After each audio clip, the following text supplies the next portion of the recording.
दोस्तों, कभी सोचा है कि एक लाश 63 साल तक बर्फ में दफन रहकर भी महफूज रह सकती है?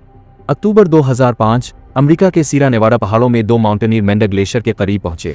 मौसम शदीद ठंडा था, हर तरफ बर्फ ही बर्फ थी, लेकिन अचानक उन्हें बर्फ में कपड़े का एक टुकड़ा नजर आया। जब करीब जाकर देखा, ये कोई आम चीज नहीं थी, बल्कि एक लाश थी। लाश उल्टी पड़ी थी, एक टांग गायब थी, चेहरा इतना बिगड़ चुका था कि पहचानना नामुमकिन था। और सबसे हैरानकुन बात, इसने पैराशूट पहना हुआ था। ये कौन था और यहाँ कैसे पहुंचा? फौरन अथॉरिटीज को इत्तला दी गई और एक तहकीकाती टीम रवाना हुई, लेकिन जो कुछ सामने आया वो हर किसी के लिए हैरानकुन था। जैसे ही टीम ने लाश को खोदना शुरू किया, उन्हें जल्द ही एहसास हुआ कि ये कोई आम मुसाफिर नहीं था, बल्कि दूसरी जान अजीम का एक फौजी था।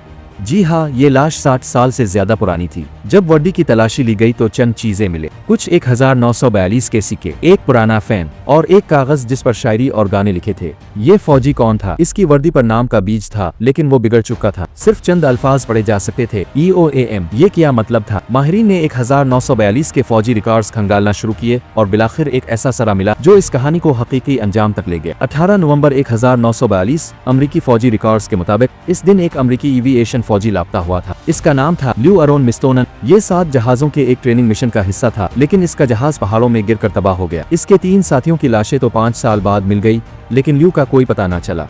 अब माहिरीन ने DNA टेस्ट के लिए ल्यू के फैमिली को ढूंढना शुरू किया, और जब टेस्ट मुकम्मल हुआ तो हकीकत सामने आ गई। ये लाश वाकई ल्यू मिस्टोनन। दोस्तों, 63 साल बाद बर्फ ने एक राज खोल दिया।